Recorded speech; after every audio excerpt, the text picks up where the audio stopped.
This video is sponsored by Phoenix Pharos cards. If you need supplies of singles or splits for Cardfight Vanguard, especially the ones in the video, do check out Phoenix Pharos cards today, and as a bonus, use the promo code MetaNerd to get an amazing 5% discount. And with that being said, let's get on with the video. Greetings YouTube, welcome back to the MetaNerd channel. I am Marcus, bringing you another video for Cardfight Vanguard Willdress. In this video, we will be going through the boss unit that was introduced in DBT09. This boss unit, unlike the previous boss unit, for example, Omega Glandios and Gizeh, this is an actual boss that might potentially be better as more future sets is being introduced for this Dragontree. And of course, it's the first ever grade 10 that we actually have in the history of Vanguard. It's actually really scary, and the fact that you can have like a lot of build options for this Rideline, I think it's a very interesting boss unit to be introduced in DBT09. Without further ado, let's take a look at what they do. First off is the egg, Griphosid. You can have a total of 5 cards in your right deck made out of this card, 3 Calamity cards, and an Overtrigger. Second skill, Continuous Vanguard Circle. This unit gets 2k power for each Calamity card with a different card name in your soul. Third skill, Auto Vanguard Circle. At the beginning of your main phase, choose a Calamity card from your right deck and put it into your soul. Cost, put 3 Calamity cards from your soul that were in the right deck into the right deck face up. Search your hand or deck for up to 1 Dragontree of Ecliptic Decimation Griphogila. Write it as 10, and if you search your deck, shuffle your deck. If you wrote a card, choose 2 of your rearguard circle and put a Dragontree marker on each of them. That's a lot of skill.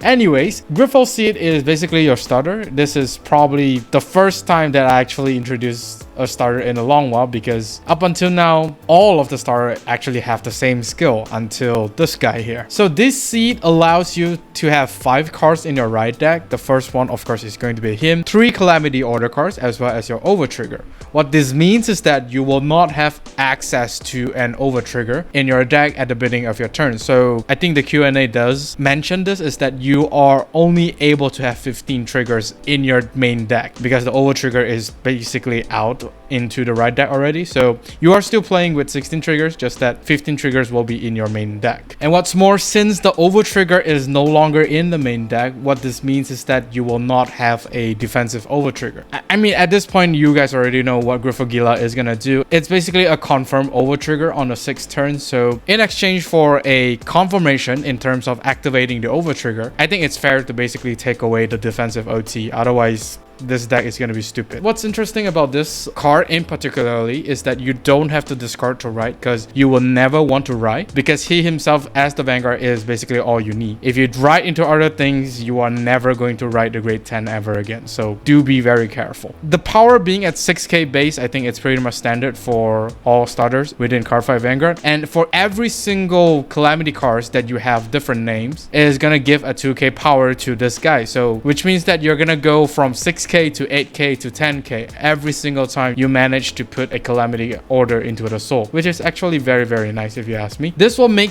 you so that you are still playing a normal Rideline, because it's 8k and 10k is basically the same power base as everyone else, which is very nice, without needing to basically discard anything to ride. I think it's basically a plus already. However, do keep here in mind, since you are not riding, means that you are stuck at grade 0 for the first and second turn. What this means is that you are basically putting a Calamity Order to the soul and then attack. That's it. You are unable to call grade 1 and above rearguards because it's a grade 0, so you know you are not able to call anything until you go to grade 10, which then you're able to call as many stuff as you like. With this card allowing you to ride from the hand or deck actually does reduce your chances of bricking, because you will need to make sure that you don't lose too many grade 10s on the first 2 turns. Since you will not be able to call any rearguards or discard anything to ride, you're basically stuck with whatever you draw and damage check. So if you keep drawing into the grade 10 or damage check into the grade 10, of course you will want to keep the grade 10 in your hand, because it's basically filter 1 from the deck, and you are able to keep personal riding for every single copy of grade 10 in your hand, which is very nice. And the fact that this actually generates 2 Dragontree Marker with it, which is essentially a very small force marker in a sense, onto the rearguard circle,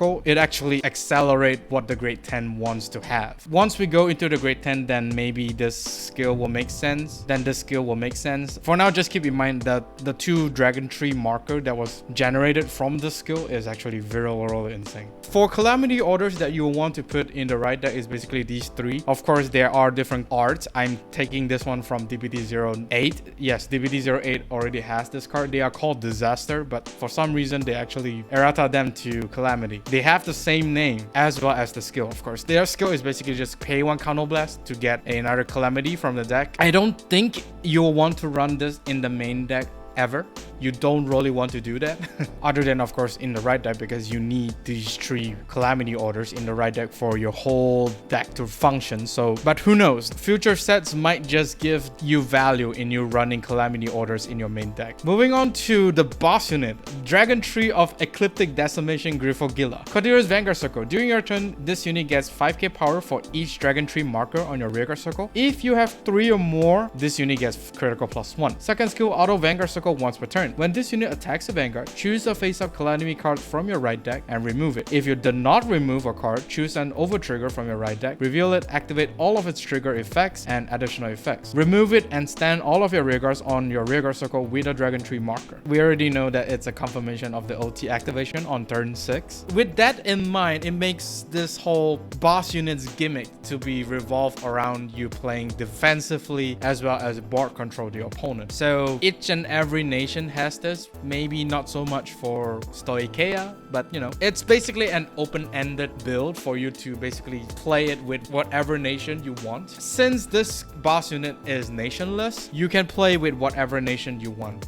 The only restriction here is that once you choose a nation, you are stuck to that one nation. There's no mixing around. But yeah, it's a very interesting deck build boss for, you know, most of our deck builders out there. This boss unit is basically a 28k with 2 criticals Vanguard attack, of course with 5 Dragontree Markers on the field. So with the Griphosid, the starter generating 2 Dragontree Marker on the field, you only need 1 more to basically at least unlock the double crit on Griphogila, which is stupid when you think about it. So, I mean, we do have stuff that basically generates Dragontree Marker, which we'll talk about later in the video. But for now, with this gaining a double crit, you essentially could damage control your opponent. You can make your opponent stay at 4 damage and never giving them counterblast ever, while you keep on playing like the defensive play that you have. I mean, from Dark States, you have stuff that basically gains shield as well as some stuff to retire. So what you essentially want to do here is to keep denying counterblast as well as survive until you are able to activate your OT, which then will basically and hopefully end your opponent. Since this is a turn 6 deck, it's actually a very slow, even slower than Bruce when you think about it, because Bruce needs to wait turn 4. This unit technically needs to wait until turn 6 to activate the full skill. It's actually not too bad considering that you are going to play a little bit more defensive as well as board control. That turn 6 I don't think is going to be a problem, unless of course your opponent is able to rush you down. Then you're in a big trouble essentially. So by removing Calamity cards from the right deck is some sort of a way for Bushi to basically nerf this card, because it essentially makes the OT activation on turn 6, which for some decks is able to kill you by then, but for some decks that is susceptible to board control as well as if you're playing enough defensive cards, you should be able to last to turn 6, unless of course the opponent activates their OT of their own. Then oh well.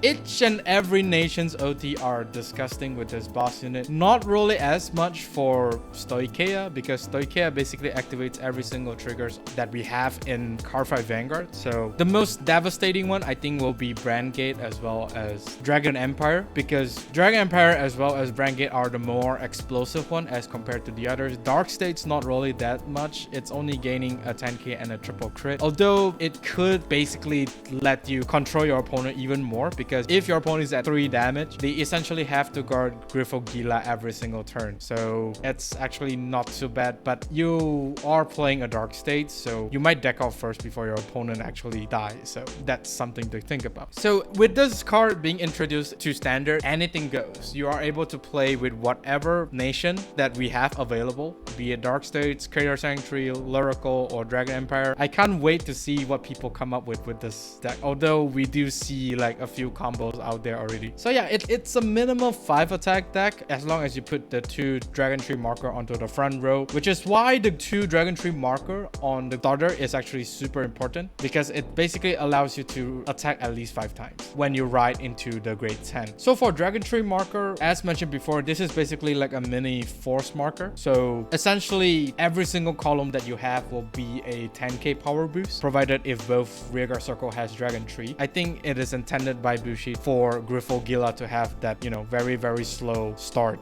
weakness. So I guess it's quite okay. Currently, there are only 5 cards that generates these Dragontree Marker, 1 for each of the 5 major nation. We still do not have for Lyrical as well as some of the other collabs, so you could still play with those decks. Just keep in mind here is that you're not going to be restanding like a full board, as well as, you know, you're not able to get like the critical on Griphogila because you only generate 2 Dragontree Marker. If you don't really need that 1 Dragontree Marker, I guess it's okay. You could still play with other nations that do not actually have the Dragontree Marker generator. So let's take a look at what each of the nations' Dragontree Marker actually do. Not only do they generate Dragontree Marker, they actually do have like another skill that is specific to their own nation, which is actually very. First off, for Dragon Empire, we have Fallen of Dragontree Drago Vertigo. The first skill of every single of these cards are just basically generating 1 Dragontree Marker, so I'm just gonna skip them. The second skill that this card have is Auto Rearguard Circle. Once per turn, when your opponent's rearguard is retired during your main phase, cast Soul Blast 1, look at the top 5 cards of your deck, choose up to 1 grade 1 unit among them, call it to Rearguard Circle, and shuffle your deck. So like I said, this is a Dragontree Marker, so whenever he's placed, you're able to basically Counterblast 1 to generate a Dragontree Marker. Since Griphogila does not cost a Counterblast, it's basically fair that the Dragontree Marker is a Counterblast 1 to generate it, so it's actually not too bad. Since you are going to play like a board control options, since it is Dragon Empire after all, you are able to basically activate the second skill like for sure.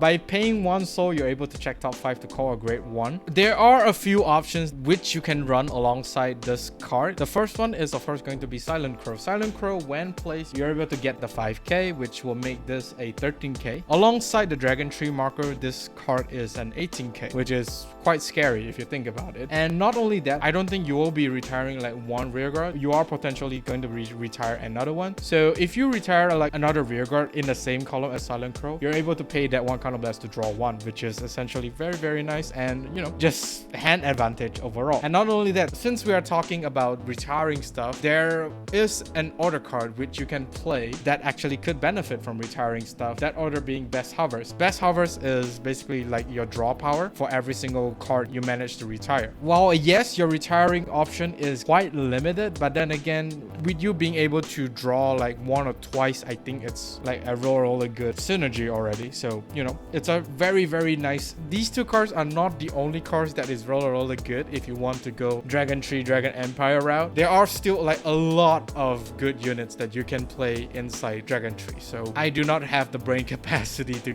go through every single thing, so that is basically up for you guys to decide. Cut me some slack, I'm just one guy. Next, Dark State. Fallen of the Dragontree Demon Rider. Auto Rearguard Circle once per turn. If your Vanguard is grade 3 or greater, cost Soul Blast 2, choose a grade 1 or less from your soul, call it to Rearguard Circle in the same column as this unit. The second skill is actually very nice. We don't really get like a generic superior call from the soul type of card within Dark States. It's actually very nice, but the fact that it's a Soul Blast 3, most decks tend to not want this anymore. But of course, it could just be like 1 soul if you're able to call stuff that basically soul charge, for example, Brainwash as well as Gunnaram. It's actually not too bad. But then again, it's only like getting that 1 soul back. So in the end, you are still soul blasting 2 instead of soul blasting 3, although I did write here like soul blasting 1. I forgot the fact that you superior call something from the soul is actually a -1. So that's really bad on me. But yeah, these 2 cards, I think Brainwash is pretty much self-explanatory. He's just, well, stupid. And if you are able to superior call him out before you activate Pandemonium, yeah, Pandemonium Brainwash for the win. For Keter Dragontree, we have Fallen of the Dragontree, so does Zarkot. Auto back row rearguard. Once per turn, when your rearguard is placed in the front row in the same column as this unit, cast Counterblast 1 and draw a card. Unlike the other Dragontree Marker, this Dragontree support is basically like a hot plus. It's basically Counterblast 1 to draw 1 whenever something is superior call or normal call to the front row. It's basically just +1. As if Keter Dragontree does not plus enough, they give it more hand advantage, although you are paying that one Counterblast for that one draw. I mean, it's basically like a standard Keter Dragontree support, which is quite neat, but at the same time, you are gonna eat through your Counterblast like no tomorrow, because the fact that your superior call this, you Counterblast 1 to generate a tree marker, and if something is normal call or superior call to the front row of this unit, you are Counterblasting 1 to draw another card, so it's 2 Counterblast use already. There's nothing really much going on for the Keter Dragontree side. Even the Keter Dragontree deck is not gonna do as much because the OT, to be frank, not really do a lot, unless of course you have Great Tree Rearguards, then it's a different story. But due to the fact that this is a defensive deck, activating that Keter Dragontree OT might kill you more than actually helping you. Well, unless your opponent is dead before you even deck out. But yeah, it's a solid support to Keter Dragontree as a whole, but I don't think most Keter Dragontree want to run this card, with the exception of Dragontree, that is. Next is Stoicheia, Fallen of the Dragontree, Bias Elvas. Active Rigor Circle once per turn. If your Vanguard is Grade 3 or greater, Counterblast 1, Soul Blast 1, choose a normal order card from your drop and put it into your hand. This, I think, is the much better Dragontree support that, you know, out of the 5 that we have currently. He is basically an order recycler, which Stoicheia actually might need even for the average deck. But for Dragontree, it does provide you with the versatility of what order that you want. If you want to superior call from the drop zone, you have Spiritual Body Condensation. If you want to retire stuff and superior call 2 from your drop zone, you have this guy here. If you want to give your rearguards a double crit, you have this order. If you want to give like an extra drive to Griphogila, you have this order. I mean, it's based on how powerful the orders are in Stoicheia. This Deer Pig here is doing quite well, even if you're not playing it in Dragontree. But for Dragontree, it's providing like a very good versatility in terms of how you want to play. It's actually a very interesting in terms of deck building, because there's a lot of options for you to play. It's a very nice nation to play with Dragontree. Last but not least is of course the Brandt one, Fallen of the Dragontree, Royd Accusarius. Auto Rearguard Circle once per turn. When a set order you play from hand is put into order zone, cast Counterblast 1. Look at the top 5 cards of your deck, choose up to 1 unit or among them with grade less than or equal to your Vanguard, call it the Rearguard Circle, in the same column as this unit, and shuffle your deck. So for Brandt Dragontree, it's a very, how do I say this? You do have a lot of options to play. It's just that how you want to manage the consistency drop in you searching your set order, because this guy over here does not really help you with the set order consistency. I mean, you could go with Abyssal Darkwold Dragontree, you could go with Prison Dragontree, you can even go with, I don't know, Friendship Maximum Dragontree. Those are really solid options, but you will need to basically combat the consistency issue, because you do not have access to basically cards that search out the set order like their respective Rideline. The Grade 1 Prison does search you for Prison, the Grade 1 Orifice Rideline does search you for the set order. So if you manage to combat that consistency, I think Brandt is going to be the more scary nation to play with Dragontree. So this card basically gives more value in you playing your set order. You basically just play any set order. For example, these two, you just pay 1 Counterblast and basically just straight away search out whatever card that you need and call it the Rearguard Circle. Hey everyone, Future Markers here speaking. After doing some research on whether or not Friendship Maximum does work within the Dragontree, I found out that the Grade 2 Friendship doesn't actually trigger when you ride your Grade 10 on top of your Grade 10 to Personal, right? So I guess this is like a very bad mistake on my part, but you could actually still use Blitz Mechanic Start to basically bring out the Friendship Maximum on the set order, which is actually a very viable strategy. So I will be cutting out the part where I actually talk about the Friendship Maximum. I just want to clear this out of the way just so that you or anyone else does not confuse as to if you are able to basically set up the Friendship Maximum by riding on top of your Grade 10. It doesn't work that way. So let's get back to it. Operate Dragontree is not a bad build to be played, if you ask me. Not only do you have retire, you are able to minus the opponent's power, which is something that is going to be very, very scary. But you will need to manage your resources just a little bit because you are using counterblast like left and right. So do be really careful about it. It's a very, very explosive nation to be played with Dragontree. And that is all for this video. Do let me know down in the comment section on what do you think of the whole Dragontree as a new boss unit for Cardfight Vanguard Willdress. Do like and subscribe if you like this video, of course, during the bell notification icon so that you don't miss a video I upload. With that being said, I'll see you all on the field.